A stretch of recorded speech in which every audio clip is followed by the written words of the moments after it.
This is the Distinctly Detroit podcast, the only pod that explores why one wants to be in the D. I am your host, Fyodor III, the director of the University of Michigan Detroit Center. Join me as I interview students, scholars, leaders, and innovators about living, working, and loving in Detroit.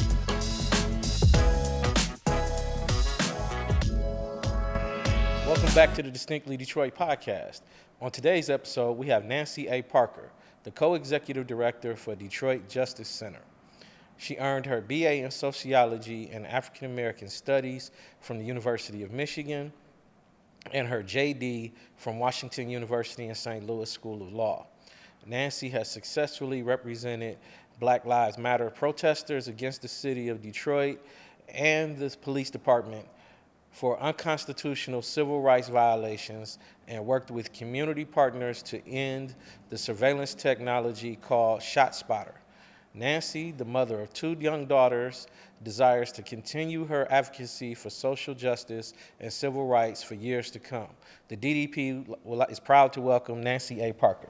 Thank you for coming on. We're really glad to have you here today. Thank you very much. It's a pleasure to be here. Appreciate you. First question we usually start with people is, where did you grow up? So I grew up in Toledo, Ohio, but I'm a Michigan fan through and through. So, hopefully no love lost there with the Ohio connection. But I grew up in Toledo, but I was born in London, England. Okay. I'm 100% Nigerian. Okay. And raised in Toledo. So Okay. That's how I come to be sitting before you today. Okay. So you grew up in Toledo. What prompted you to choose the University of Michigan for your undergrad? A couple of reasons. One, coming from a Nigerian immigrant family household, it was always the best, right? We didn't have any really leeway to strive anything other than the top. And so Michigan was always just ingrained in me through like my family. One of my older sisters went there. We, of course, cheered on the Fab Five and Michigan football. So Michigan was like already baked into that DNA. I recall being in like first grade and there was like, wear your colors to school.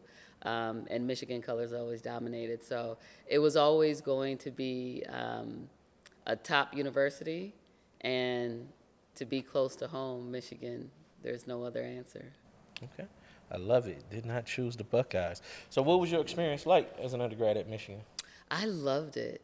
I absolutely loved Michigan. Don't get me wrong, like anything, it is not perfect, right? And it has a long way to go. But for the community it created, for the lifelong friends that I made, for the vastness, but yet the still small, tight-knit community, I absolutely loved it. I was in the African Students Association, ASA, as well as BSU, Black Students Union, and then everything else that I could get my hands on. And it was just so awesome to me to meet I went to predominantly white institutions as a child. So to be in this mecca of not only just like educational, like top tier rigor, but also like all kinds of Black folks that I just never had exposure to or a network of growing up in Toledo and the schools that I went to. So coming to Michigan was just like a dream come true. It was awesome. So being a first generation, what types of, did you run into any culture clashes, anything like, did you bring home any of that liberal education to your parents and they're like, what are they teaching you at this school? Yeah, I think eventually, my experience basically amounted to like an awakening, finally having words, and this is probably a theme throughout my life, but finally having words to describe and really address the situation of my life that I was living in. So I remember being a CAS, now it's a DAS, but it was the AFAM studies at Michigan, right? It was CAS back in the day. So I just remember learning and reading W.B. Du Bois and Double Consciousness and like Fanon, and I was just like, oh my goodness, like this is speaking to me, but on a multi-layered level, so that Black folks in America are living this double consciousness, and I felt that, like, oh my goodness, I've been living a triple consciousness, that I'm Nigerian at home, I'm this code switching Black American, just in general kind of social circles, and then that white presenting, I'll make you comfortable version of myself that we all know of. Oh, you're so articulate, you speak so well, right? So it was living this triple life that Michigan helped me put name to and give verbiage to my experience, and in that also helped me be more comfortable in who I am, which is what I hope that college does for everyone. I remember being in ASA and then meeting other Nigerians, and they would just like bust out the accent like right away, and I'm just like, shh, what are you doing? Like, no, that's not for the public. Like, that's for behind doors. And like, I just specifically have memories of like, what are you ashamed of? No, you got to embrace that. You got to embrace our food. You got to embrace our language. You got to embrace our culture. And if people don't want to deal with that, or if it's too much, or if it's not a comfortable setting, then those aren't your people. And I quickly found that once you create and find safe places and you can be truly yourself, it's a beautiful feeling. And I was able to cultivate that at Michigan. That's outstanding. So when did you decide you wanted to pursue law? So I didn't always know that. I think I tried to run away from it. As a child, I literally always got talks too much, on the report cards. That was always the comments that the teachers wrote on the side. But I could always do the work, and I love to do the work. And, straight A student, if I got a B, I'm scared, to show my mom I got a B. So, like, school was never really like a hurdle or something that I didn't want to do. Like, I found joy in it. Like, I remember just like swallowing books, like just going through books as a young child. In like second grade, they had the accelerated reader program, and if you read like the most books, you take the test, you get the little personal pan pizza joints. Okay. And I remember like always gunning for that. Like, I'm always gonna be at the top of the class to read all these books. So like, I'm swallowing books. I was always talking, always have to debate something. So I always got like, oh, you're going to be a lawyer. You're going to be a lawyer. And I was like, nah, I don't want to do anything with that. That's not for me. Like, I'm going to be a businesswoman, like whatever that meant, right? But as I got older, life has a tendency to direct you where you need to go. And so when I went to Michigan, I thought I was going to go to B school, right? They had that, like, I think you can apply after your freshman year, something like that. There, yeah. Exactly, and you start taking your B school classes right there. So that was just my plan. Like, I'm going to do, Ross MBA program. And a couple things happened. One, taking calc or pre-calc at Michigan really just was an eye-opener. Like, oh, okay. This is not my forte. And it was like the requirements, the prerequisites, I think, to apply for like that. The B school, well, you had to go further in math. And I was just like, oh, this may not be my calling. Like, as a young kid say, I'm not sure this is my ministry right now. Yeah. And then that coupled with like some really kind of like traumatic childhood, like personal household things were happening where my younger brother, has autism, and he's more on the like severe nonverbal end, and I'm closest to age to him, and so I always regarded him as my best friend. I was the only one that really knew how to communicate with him and like understand what he was trying to say, while others couldn't. Even my mother, even like what is Junior trying to say, right? Because of the nonverbal. But he was prone to violent outbursts. And my brother was born in 1990, so this is, think like Black boy with autism before people have your bumper stickers and your puzzle pieces, and before people know what autism is. Yeah. You have this, African woman raising this wild child that's throwing tantrums, and if we go out to the store, he's clearing the shelves, and people are just looking at us like, what are you guys doing? Get this child under control. Then you have like social workers and caseworkers in your lives and in your home, and just filled with judgmental eyes, and nothing caring, nothing helpful, nothing.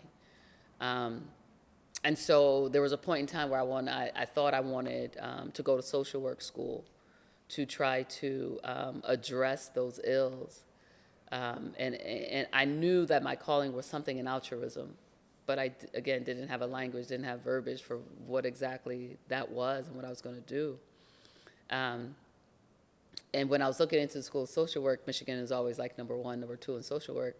I was looking at it and talking with my mom, and in a true fashion Nigerian mother way, she was just like, you can barely eat, we can barely, feed ourselves.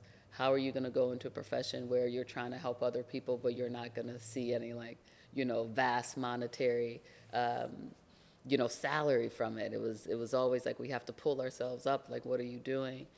And really grappling with that, right? Because still that type of family where you're working, you're in school, and you're sending money home. Yeah. So what to me was a altruistic, like I'm doing this to help folks, was viewed from my mother's lens as almost like a selfish thing to do. Like, how can you do that when you know we need so much? Yeah. And so then it was like, okay, maybe how can I still do this? Can't help them other people. We need help. That's right. Yeah. So you got to go back and think about it. Well, okay, so how can I help myself, my family, and other people? Like, what is that route? What does that look like? And that's how I fell into the legal career, because I grew up watching Law and Order, looking at the court, all these fake law shows, and was like, it's interesting. Like, if I can represent what I used to say, like the voiceless, and be that for, the people who are marginalized, like maybe I can still effectuate good, but with a law degree, hoping that it'll, generate more income for my family. And so I made the decision to go to law school and started talking to folks who were either studying for the LSAT or knew someone who was in law school, and I was like, okay, yeah, I think I can still do what I want to do, like still have a public good utility with this law degree, and so I decided law. Research team says you graduated from WashU, and you went to Pittsburgh. I did. So St. Louis, Pittsburgh, but you went to Pittsburgh to be an attorney for the United Steelworkers Union. That's correct. So what was that experience like? So I graduated. I was in law school from 2008 to 2011, and the economic collapse in 2008. And the housing market crash and everything that like Detroit felt was, everywhere, right? So across the country, it was almost like, what job do you have? Because everyone is either working for free, people are fighting for unpaid internships, people are getting deferred, people are just hanging out their own shingles and just doing the solo thing, because it was really hard to get a job. Folks who came up in what we were kind of brainwashed to be like, you go to law school, the law firms will wine and dine you, right? So doing any type of like public good in law school, I know it's changed now, but it's very hard to come out with your soul intact. They try to intentionally, if not break you, but also just pigeonhole everyone. Absolutely. You got to work. You got to work it off. Yeah. They want you to go to this corporate, very much capitalistic, just we're going to extract, which is what happens in the law firms. Like, you just hear of these. Billable hours, baby. Billable hours. That's all it's about. Is just, what are your billable hours, working for your partners, crunching midnight oil, staying there to like ridiculous hours, right? Just to like prove your worth or go through this like hazing process. And they just make it what it is, and it doesn't literally have to be that way. That's just the way that they have invented it to exist within. So I knew like that firm life wasn't for me. But having said that, the firms also weren't rolling out the red carpets anymore. People who had offers were being deferred. Like it was Hunger Games Okay. to find a job, honestly. And so when I That's a scary graduated, description. no, Yeah. quite literally, like fight to the death. Like who's gonna be the last person standing? And so when I got the offer for in-house counsel for the United Steelworkers, it like beyond it being an amazing position to be able to go from law school straight to in-house counsel, which is like highly coveted and usually have to like work, years before you can get that payoff. So for that to be the offering was just like amazing in and of itself. But then on top of that, to have no other offers and no other place to go, it was really a no-brainer. Like I'm going here, right? But granted, I had never been to Pittsburgh ever before in my life. I quite honestly didn't know exactly where it was geographically on the map. I knew it was in Pennsylvania, but I didn't know, like, I thought it was relatively close to Philadelphia. I'm like, all right, bet. I know some people out there. But completely on the complete other side of the state, right? So, yeah, going out there and cutting my teeth as a young lawyer, I'm grateful for every single experience and to have that. But, yeah, Pittsburgh is an interesting place. How do you, in terms of unionizing and organizing and solidarity, what do young people need to be aware of or pay attention to as we rapidly change in this country with technology? Yeah, that's a great question. I think that at the baseline of everything always has to be community. And so community is comprised of people. So we cannot rely on technology, whether it's AI or surveillance, to replace the need for humanity, like meaning to replace what is intrinsic within humans. And we're so in this country, like we want everything expedient. We want the fast route. We want the microwave version, right? And so AI and all this tech is moving at light speed that I honestly can't even keep up with, right? But I always have ringing in my head the words of Dr. King, that we have to make that shift away from a thing-oriented society to a people-oriented society.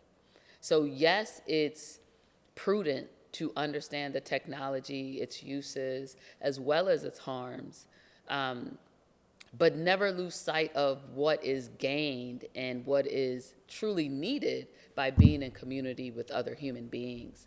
And so the breadth of our work, everything that we do, is with other grassroots folks, is with people on the ground, because that will forever be here. That's not going anywhere. And I think when you look at the jobs, we don't want to quickly fall into what we saw with the post-industrial era, where we're just going to quickly jump to another technology and like wipe out and decimate whole communities and people. We can advance and we can learn new things as we all develop and grow, but we need not lose sight of the fact that we need to stay connected as people. And not all this technology is useful or safe, maybe I'll say, right? It can be useful, but at what cost? Or there's one. Well, they say AI is coming for lawyers. They That say AI part. can write That part. do stuff that entry-level lawyers can do now. That's right. It's doing research. It's writing briefs and memos. But again, the cautionary tales is you have to be careful. I'm getting these digest updates where they're saying a lawyer cited a case that didn't exist because ChatGPT gave it to him, right? So you still have to do work. You still have to do fact check, shepherdize your source. You have to verify, like all these things that when people get this technology, they kind of stop using their own brain. They stop using common sense, and they just 100% focus and tunnel in on this tech.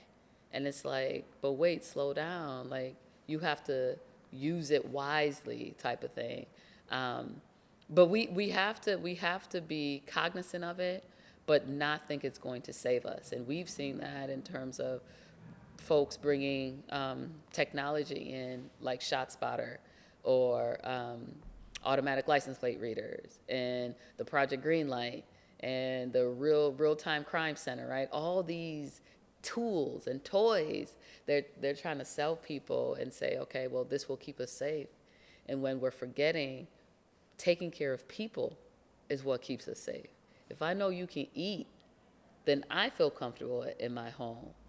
Because you don't want to eat my food. But I know you're not going to try to come into my space, my home, my house, and take from me because you're well suited. And if I know that about you, I know that about you, I know that about you, then we're good.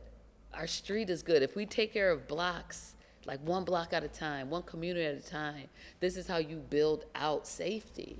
If we have whole communities, whole zip codes that have been wholly divested and defunded and not cared for, their issues, their matters aren't attended to by the city until and unless some gentrifiers come in.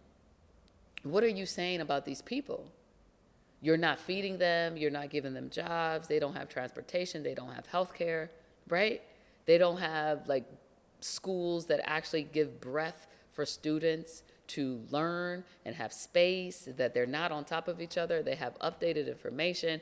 They have social workers instead of police officers in schools, right? Like if we cultivate the environment that is stressful and chaotic, and we see the fruits of that in crime and violence, why are we surprised? We haven't done anything to invest in these people. But then you see the money start to flow when, people that don't look like you and I start to move in. And so people, like, were we not worthy of green space and light and parks and recs and anything else before these other folks came? And so we just have to be wary of technology and what hold that leads us, and never lose sight of that people-centered approach that we have to take in order to advance. So you spent roughly 12 years in Pittsburgh. Eight years. Okay. Yeah. 8 years in Pittsburgh. And then, make sure, because my notes say 12, but, research. I think we're using good. AI in our research. Hey, so there you go. There you go. You got to fact check. But what brought you to Detroit? Yeah, so similar to when I told you that I was like kind of trying to struggle to name my experience and what I was feeling and what I wanted to do in college, it was a similar thing cropped up once I started working as a lawyer, just little things that continue to mount up. So I went to law school in St. Louis, and then right after we graduated and I moved to Pittsburgh, you had the murder of Mike Brown, which was just down the street from where I was, right?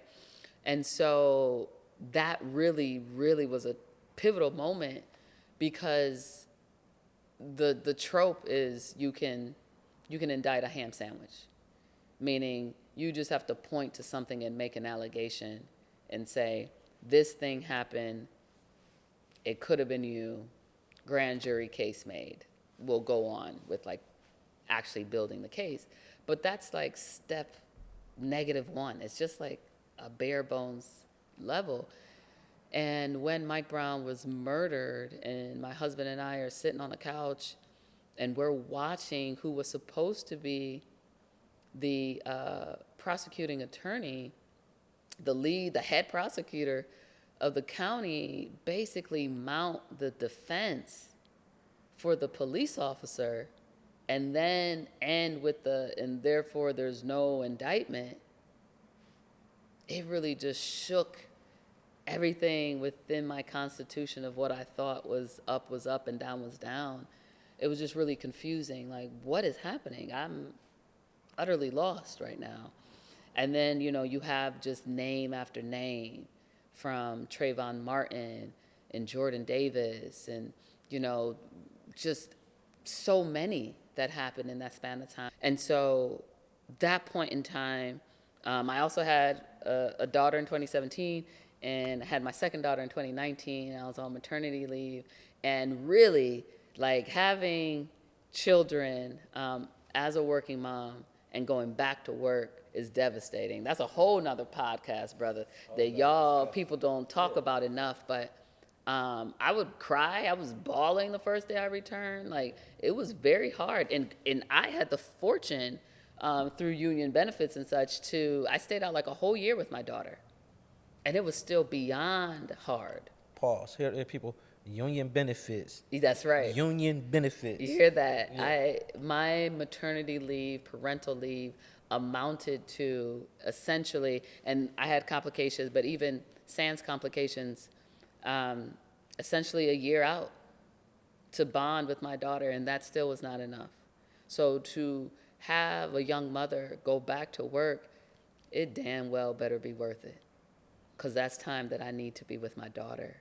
And so every day has to be so meaningful that I'm leaving her with strangers' care in order to do some work. So you're now with the Detroit Justice Center. That's right.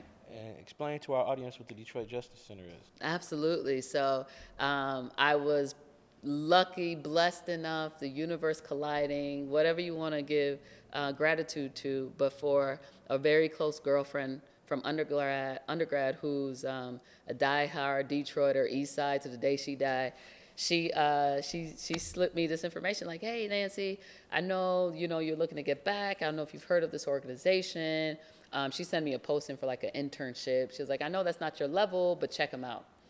And so that was the first time that I heard about the Detroit Justice Center. And then I started Googling it. I read up about the founder, Dr. Amanda Alexander. I was like, what is this? Like, what are they talking about? Like, abolition, prison industrial complex abolition, no more prisons and jails, no more policing, like working full time to liberate black people. That's black woman led. A black woman founded this organization. I was getting goosebumps. I was like, this is it. Like, this is the verbiage. This is the language. Like, I remember just going on YouTube and anything like Amanda Alexander had ever put her name on, any like talk she gave, interview, panel, I just like consumed it all and was like, oh my goodness. Like, there's a people, like there's already a village that has a welcome sign and wants me to come right through. And I'm all the way over here in Pittsburgh and I'm feeling like I'm flailing. I feel that like, what am I supposed to be doing? Who are my people? I just felt lost. As a lawyer specifically too, like, how can I do this work? And when I just found out about the Detroit Justice Center, I was like, oh, this is it. This is it. But there was no job openings at the time.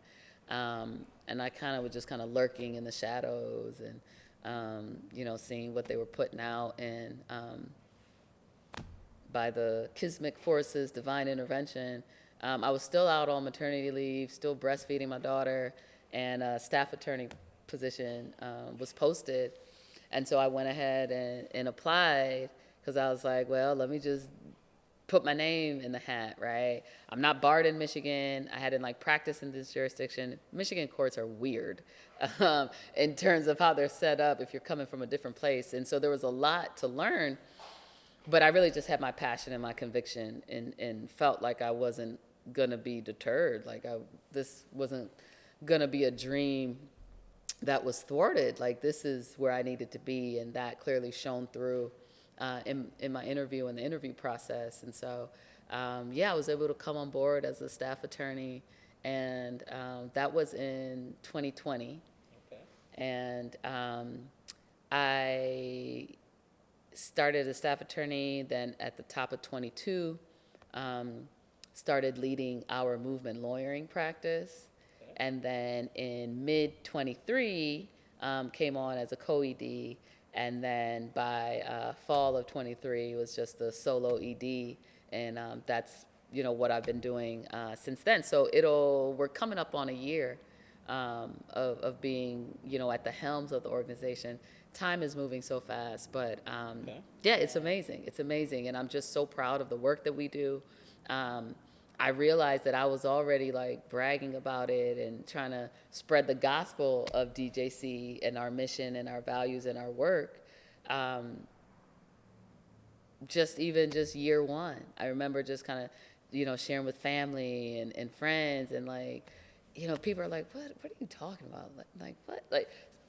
when you're not steeped in it, and you hear people talk about, well, we're working to, abolish policing, the institution. We're working to abolish, the systemic oppression and the structure. Just trying to defund the police. You're trying to abolish the police. That's a radical concept. It is, and we need to embrace more radical concepts, right? We've been brainwashed to think about, like, just go with the flow.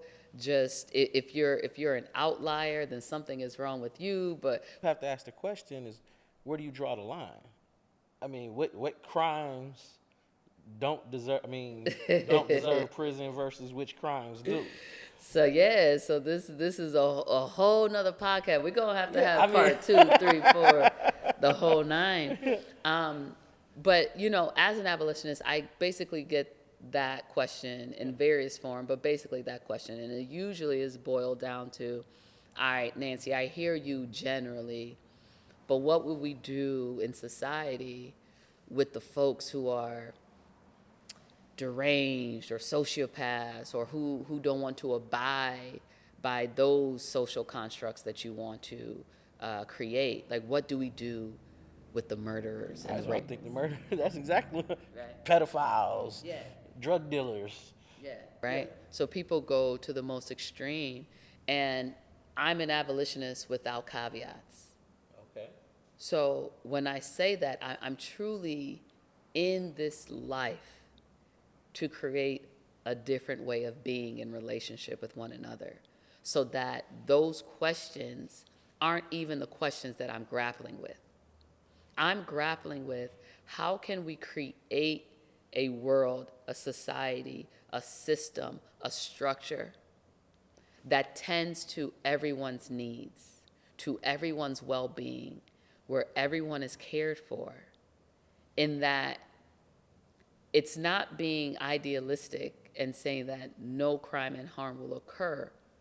But if I operate from a premise of, what can I do to eliminate that, versus what do I need to do to punish people who fall into that, I feel like I'm never going to create the society that will actually work for everyone. So many data points and reports and anecdotal research and everything else human experience has proven that most crimes are committed out of an act of desperation and survival. So if people are committing the majority of crimes because of survival, literally, like poverty, starvation, desperation, I need to eat, I don't have something, you have it, I need it, I need to feed my kids, I need whatever, I need to protect what is mine so that you don't come and take it. What happens when we just start attending to those issues? How can I make sure, as I said kind of at the top, how can I make sure that everyone around me is taken care of, and not in a low kind of degradable way, but in a life-affirming, gratifying, thriving way, that you have abundance. You don't just have sufficiency. Like, this will get us by. I can eat, my kids can eat. Thank you, I'm alive.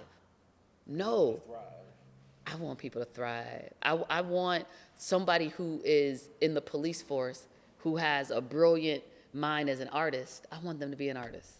Someone who wants to be a poet, but they're, in the court system. I want you to be a poet. I want to see that vividness, that vibrancy of human beings that has been curtailed because of these artificial boxes and real boxes that we have placed on one another. What are we trying to build at DJC? And that's restorative justice is one of those arms about, again, we are not naive. When harm and violence and crime does occur, how do we attend to it? How do we repair what has been broken? How do we make people feel comfortable and safe? We believe in restorative justice, transformative justice. We'll have another pod on that concept. Yeah, absolutely.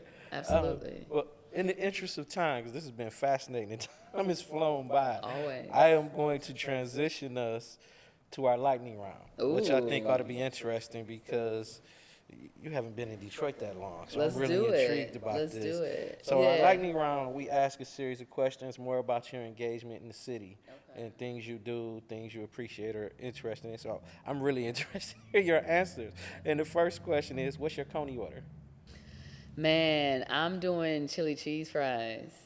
All right. But that's like on a cheat day. I'm gonna be real. I don't frequent I don't frequent figured it often. That's what everybody says, but everyone goes to a Coney every now and again. It's Detroit. You have to. They're everywhere. I'll ask this just because. Who's your favorite Detroit athlete? Ooh, such a wonderful question. There's so many. Oh my goodness. So when I grew up, like Barry Sanders was the god, right? So always a Barry fan, but I'm a basketball fanatic. So Fab Five, but then I was always like a Chauncey Billups fan. Okay. So I think to stick with my basketball theme, I'll go with Mr. Chauncey Big Billups. Shot. Okay, cool. Verner's or Canada Dry? Canada Dry always. I'm sorry, y'all. Let's be real. Verner's does not taste good. Let's just be cameras real. off. Cut Let's the be cameras real, off. people. Cut the Let's be cameras honest. off. It's always Canada Dry. Okay. Let's be honest. Better made or Lay's? Better made. Okay. Detroit style or New York style pizza? Oh. And do you know the difference? So Detroit style, like buddies. Yes. The eight square. Yeah. I'm not a huge pizza fan, but I'll stick with the home team. Okay. I'll stick with the home team. I have like buddies these every questions now from and people then. not from But Detroit. Favorite Motown artist? I'll go with Stevie. I'm a big Stevie fan. Favorite place to go in the city? I'm a West Sider, so Avenue of Fashion. Interesting. No one's ever said that before. Yeah. Favorite Detroit team? Pistons. Okay. And the last question is, where can we find you? You can follow me on social media at, I'm primarily on Instagram at nancy.a.parker. In all honesty, like I was a non-social media person. I like real human interaction. I like being out in the real world. But I also recognize the breadth and the platform and the reach. So you can find me on Instagram. You can follow Detroit Justice Center also on Instagram. And then if you go to our website, there's a way that you can sign up for our newsletter.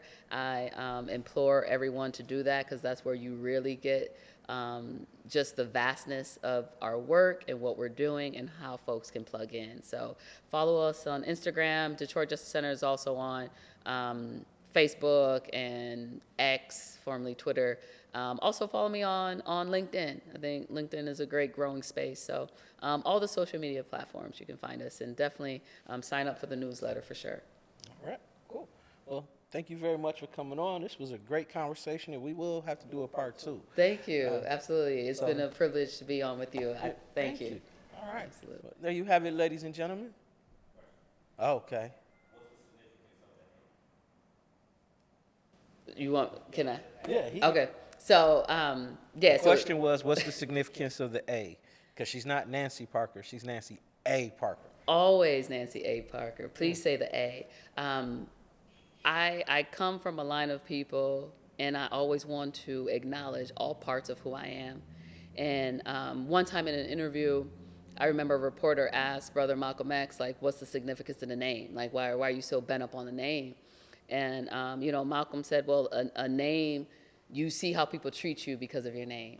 And so my A, the middle initial, that's my Nigerian name, okay. Nancy Alaba Parker. And so there are a lot of Nancy Parkers if you just Google Nancy Parkers. Yeah. I want to make sure that you got me, all Nancy A. Parker as I am, and that you're not confused by someone else, and to honor who I am, my family, and how I come to be before you today is not a solo act. It's by the grace of God and the help and support of everyone. And so I bring that with my name. And so, I'm just very intentional about it. So thank you. Cool. Great question. And there you have it, ladies and gentlemen. Nancy A. Parker, Executive Director of the Detroit Justice Center. Thank you for coming on board. Thank you. This has been the Distinctly Detroit podcast. You can find us anywhere you get your pods. Please like, rate, and subscribe, and we will see you next time. Absolutely. This has been the Distinctly Detroit podcast. This is a production of the University of Michigan Detroit Center. You can find us anywhere you get your pods. Please like, subscribe, and rate us. This podcast is executive produced by Marlon Franklin, edited by Aranza Stanton, and written by Shaylin Jones and Fyodor Ship III.